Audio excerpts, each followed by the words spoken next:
Lição 7 na classe de jovens com o tema Proteção contra a insensatez. A paz de Cristo para todos, sou o presbítero Denis Pereira e é um prazer recebê-los aqui para mais um conteúdo da Escola Dominical. Se não estiver inscrito ainda, inscreva-se no canal, ative as notificações, nos ajude a chegar a 30 mil inscritos por aqui. Isso mesmo, quero chegar a 30 mil inscritos ainda em 2024 e estou determinado a isso. Por isso, me ajude, inscreva-se, ative as notificações, dá like no vídeo e dê o seu comentário, que é muito importante para nós. Também é importante que você dê uma olhada aqui na descrição, tem todas as minhas redes sociais, incluindo meu número de WhatsApp. Viajamos ministrando a palavra de Deus e será um prazer atender a sua igreja. Proteção contra a insensatez. O texto principal está em Tiago 3,17. Mas a sabedoria que vem do alto é, primeiramente pura, depois pacífica, moderada, tratável, cheia de misericórdia e de bons frutos, sem parcialidade e sem hipocrisia. Uma vida de sabedoria tem a moderação como o antídoto contra uma vida insensata. Uma vida de sabedoria tem a moderação como antídoto contra uma vida insensata. Então a gente vai ver aqui essa dinâmica, não é, oposta entre insensatez e sabedoria. Provérbios 9, do 1 ao 6, e depois dos versos do 13 ao 18, a sabedoria já edificou a sua casa, já lavrou as suas 7 colunas, já sacrificou suas vítimas, misturou o seu vinho, já preparou sua mesa, já deu ordem às suas criadas, já anda convidando desde as alturas da cidade, dizendo: quem é simples, volte-se para aqui. Aos faltos de entendimento diz: vinde, comei do meu pão e bebei do vinho que tenho misturado. Deixai os insensatos e vivei, e andai pelo caminho do entendimento. Tá? Essa é uma parte da leitura bíblica em classe, só para a gente poder nortear aqui a nossa aula. Tá? Bom, nós temos aqui 3 tópicos. Nesta lição vamos estudar o capítulo 9, que apresenta 2 senhoras. Né? Faz essa analogia entre a sabedoria e a loucura. A quem que nós daremos ouvidos? Né? A senhora da sabedoria ou a senhora da loucura? Esse capítulo, 2 senhoras, Dona Sabedoria e Dona Loucura. Esse capítulo de Provérbios é a conclusão da primeira sessão do livro, tá? Que se caracteriza pela apologia da sabedoria. Nestes 9 primeiros capítulos, o sábio deseja mostrar o quanto a sabedoria é boa, verdadeira e bela, quando compreendida e aplicada à vida do jovem que dela se alimenta. Assim, o capítulo 9 está dividido em 3 sessões. O convite da senhora sabedoria, o interlúdio entre os 2 convites e o convite da loucura. Não é? Então, nós vamos olhar isso aqui. A senhora sabedoria. O capítulo 9 apresenta a sabedoria como uma senhora que, em primeiro lugar, edificou a sua casa sobre 7 colunas, ou seja, uma casa espaçosa, alicerçada e confortável para aqueles que desejam acolhimento em suas dependências. Ela preparou comidas, bebidas, deu ordem às criadas para convidar os simples e os faltos de entendimento. Interessante aqui destacar que as criadas normalmente são apresentadas como os mestres, os líderes espirituais e os pais que constituem a relação do jovem. Nesse contexto, a sabedoria conclama todos os jovens: vinde, comei e bebei da sabedoria. Quem aceita esse convite abandona a insensatez e caminha pela trilha do reto entendimento. Então, uma coisa é substituída pela outra. Né? Então, como é que você abandona o caminho da insensatez? Entrando pelo caminho da sabedoria. Né? Não dá para ficar numa posição neutra. É isso que as pessoas precisam entender. Né? A gente se liga muito naquilo que nós temos que parar de fazer. Tá, eu tenho que deixar de ser insensato. Como é que eu deixo de ser insensato? Andando pelos caminhos da sabedoria. Né? Então, uma coisa está associada à outra. Não há neutralidade. Tá? Eu sempre falo que é uma briga por território, por espaço. O espaço tem que ser preenchido. Ou ele será preenchido pela sabedoria ou pela insensatez. E não dá para ser preenchido pelas duas coisas, ou um ou outro. Então, quem quer deixar... a gente precisa fazer um autoexame. Eu vou dar aqui um testemunho, presta atenção. No ambiente de trabalho, existem atritos, muitas vezes, por conta do trabalho e tal.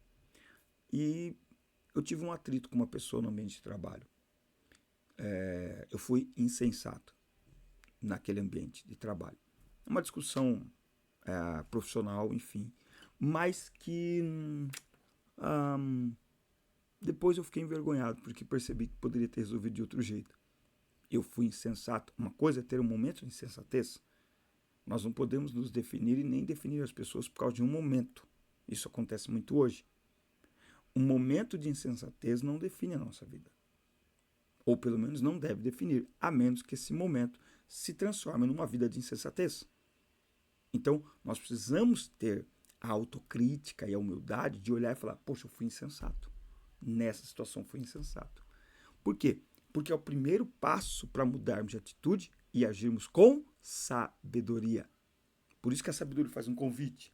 Traga os humildes, os simples, aqueles que não têm entendimento.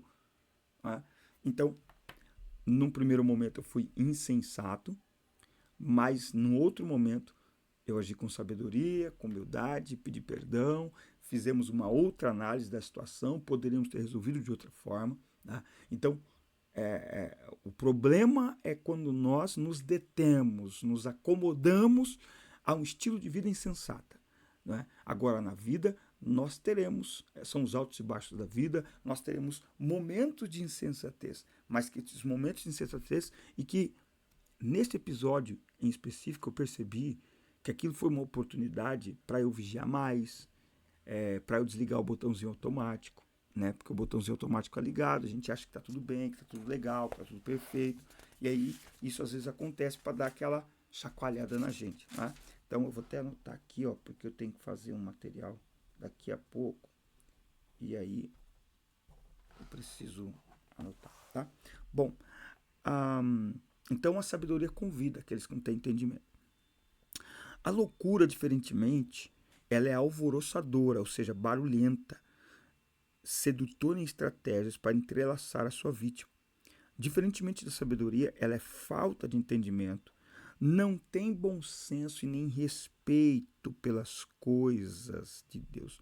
Olha que isso, ela não tem, tá? Respeito pelas coisas de Deus. Olha, por exemplo, Provérbios 9:17. As águas roubadas são doces, o pão comido às ocultas é suave. Não parece o convite da serpente falando com Eva? O capítulo encerra de maneira dramática, dizendo que a senhora loucura está sempre onde se encontram os mortos, nas profundezas do inferno. Então, o caminho da sabedoria é o caminho da vida. O caminho da insensatez é o caminho da morte. E vale a pena escolher o caminho da sabedoria, que é o caminho da vida. Muitas vezes vamos ter que rever as nossas atitudes, vamos ter que nos humilhar a nós mesmos, mas nós precisamos fazer a melhor escolha, que é pelo caminho da vida. Muito bem, tópico 2, se você não se inscreveu no canal ainda, inscreva-se, ative as notificações, dá like no vídeo e deixe o seu comentário, que é muito importante para nós. A sabedoria como antídoto contra a insensatez. A sabedoria apela para a mente. Olha o que Paulo escreve em Filipenses 4:8. Quanto ao mais, irmãos, tudo que é verdadeiro, tudo que é honesto, tudo que é justo, tudo que é puro, tudo que é amável, tudo que é de boa fama, se há algum louvor, nisso pensai. Sim, atender de maneira prática aos apelos da sabedoria divina passa, como vimos em lições anteriores, pela faculdade do pensamento dominada pela palavra de Deus com as coisas do alto. Assim sendo, o convite da sabedoria é usar de maneira proposital a faculdade intelectual de maneira que levemos cativo todo pensamento à obediência de Cristo, 2 Coríntios 10:5. Tá? Então, para agirmos com sabedoria, precisamos alimentar propositalmente a nossa mente com a palavra de Deus. Porque uma mente alimentada com a palavra de Deus, ela é uma mente saudável, ela é uma mente curada, ela é uma mente sarada, ela é uma mente sábia, entende? Então, por isso que ele fala, com a palavra de Deus, alimenta tudo que é bom, tudo que é de boa fama, nisso pensai, seja isso que ocupe aí a vossa mente. A sabedoria também apela para fazermos o bem. Pensando no que é eterno, santo e elevado do ponto de vista espiritual, essa realidade celestial, por intermédio do Espírito Santo, afeta os nossos sentidos, desperta em nós o amor por Deus e por isso pelo próximo, e podemos colocar em prática o que pensamos, né? Porque a maneira como agimos é determinada pela forma como nós pensamos, não é? Por isso que nós precisamos encher a nossa mente, o nosso pensamento da palavra de Deus e com coisas boas, pensamentos bons, para que as nossas atitudes sejam agradáveis, sejam abençoadas e abençoadoras, não é? Não, a Bíblia diz que a boca fala que o coração está cheio, ou seja, aquilo que eu verbalizo e o meu comportamento é determinado por aquilo que está no meu coração, na minha mente. Tá? A vida cristã é um caminho de sabedoria. O Novo Testamento nos ensina que a vida cristã é um caminho de pensar e de fazer o bem.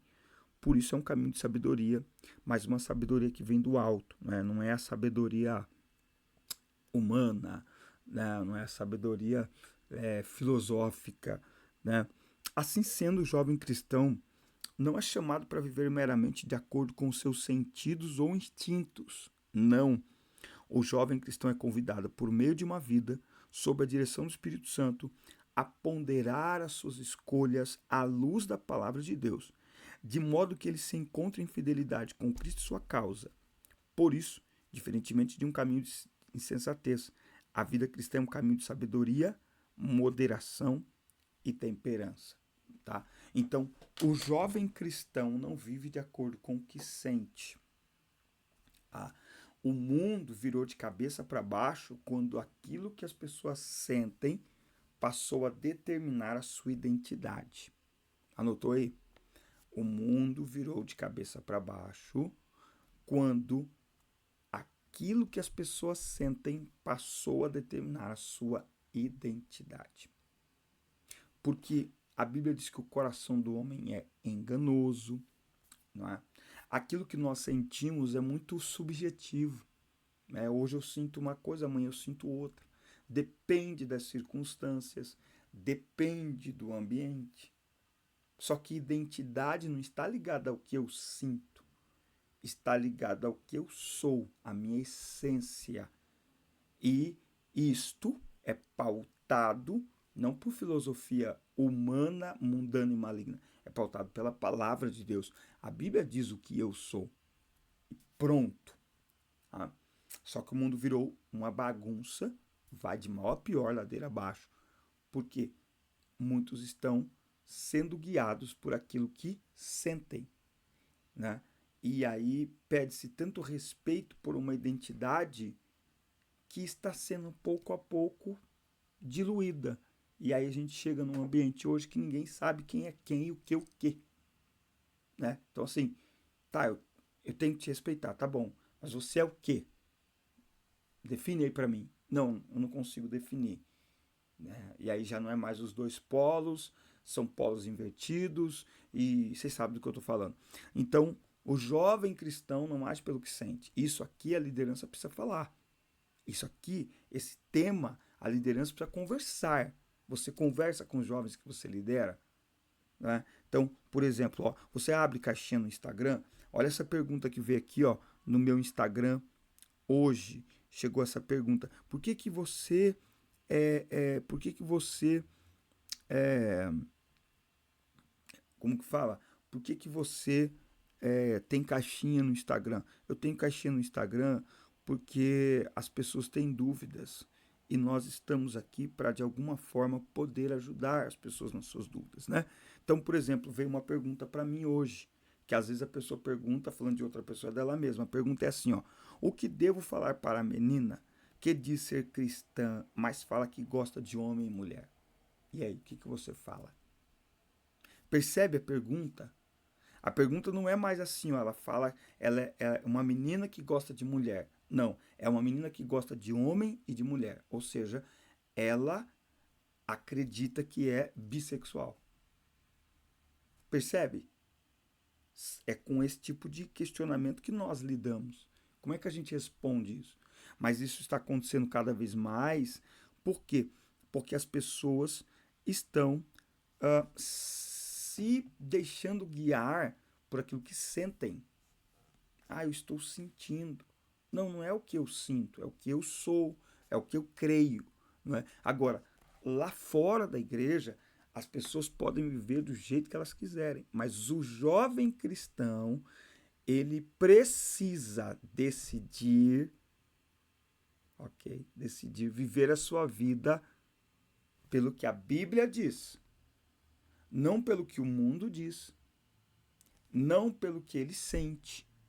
Como eu disse, aquilo que nós sentimos é influenciado e às vezes até determinado pelo ambiente, pela cultura de hoje. Eu estava sentado aqui assistindo alguns vídeos no YouTube, você olha todos os comerciais, meu Deus do céu, todos os comerciais hoje, a maioria das marcas hoje, sabe, tiraram a identidade. As pessoas que estão fazendo não têm identidade. Você olha, você fala, é um ser humano. Então nós vivemos uma cultura onde tudo que é valor absoluto está sendo deixado de lado.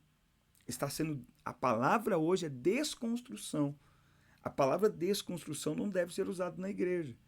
Porque a palavra desconstrução, dentro da cultura de hoje, significa desconstruir, destruir, eliminar tudo que é absoluto. Destruir, desconstruir tudo que é absoluto. É por isso que o homem mais bonito do Brasil não tem características de um homem clássico, né? Enfim, por aí vai, né?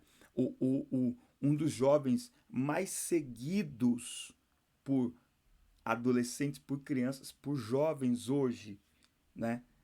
Que o filho do cantor sertanejo lá, acho que é João o nome dele, que tem um relacionamento, é casado, sei lá o que, com a Bruna Marquezine.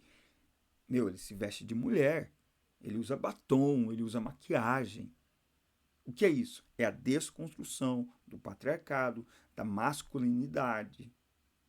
Né? Então o mundo vende hoje uma ideia de uma masculinidade, até vende a masculinidade, mas uma coisa mais fluida, sabe? Uma coisa mais sensível, mais delicada. Não é? Então hoje a gente sai na rua, é comum você ver meninos com unhas pintadas, com maquiagem, não é mais usar um brinquinho.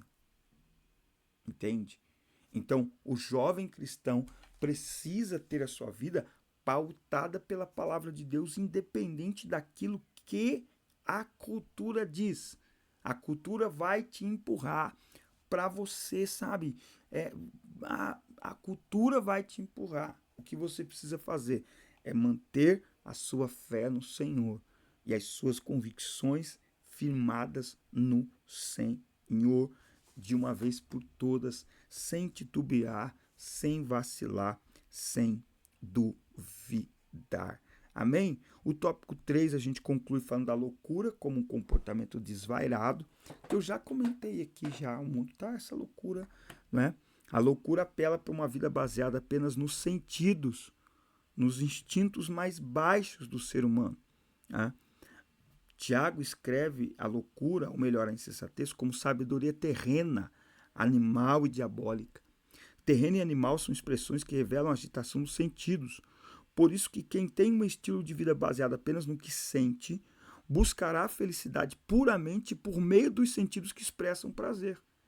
Vive a vida levando em conta apenas os sentidos, do ponto de vista viver a vida, levando em conta apenas os sentidos, do ponto de vista bíblico, é viver de maneira louca, alvoroçadora e sensata.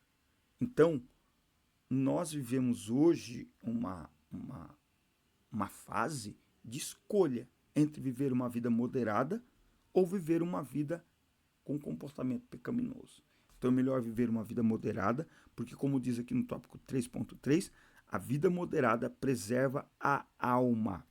Por isso que a moderação, o temperamento, ele traz para nós tranquilidade na nossa vida. Sendo assim, é sabedoria preferir no lugar da sujeira a pureza, no lugar da confusão a paz, no lugar do desvario a moderação, no lugar da falta de trato com as pessoas ser bem tratável. Eu vou concluir esta aula lendo 2 Timóteo, capítulo 4, 1 Timóteo, melhor dizendo, capítulo 4, versículo 12. Ninguém despreza a sua juventude, mas ser um exemplo dos fiéis em palavra, em conversação, no amor, no espírito, na fé e na pureza. Então, nós somos chamados como cristãos para vivermos não de acordo com o mundo, mas para vivermos de acordo com a palavra de Deus. E a palavra de Deus deixa as coisas muito bem definidinhas, porque Deus criou cada coisa no seu devido lugar. Isso não apenas é uma atitude dos salvos, como é uma atitude sábia.